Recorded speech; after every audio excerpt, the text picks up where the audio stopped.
বিসমিল্লাহির রহমানির রহিম। কলম ঢালাই চলিতেছে।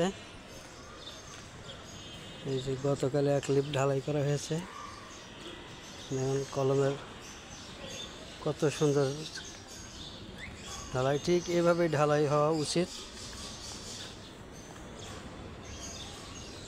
কোনো প্রকারের পোকরাপাকড়ি কিছু নেই, হানিকুম বের হয় নাই, সঠিকভাবে কাজটা করা হয়েছে। কলমটির চারিপাশে দেখেন একই রকম।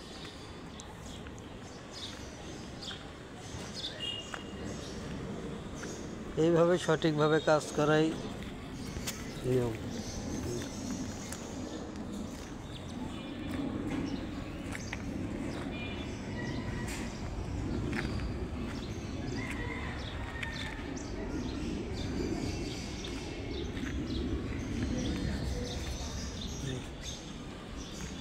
প্রতিটি কলম একই কোয়ালিটি ঢালাই, কোনো প্রকারের পোকরা নেই, হানিকুম বের হয় নাই।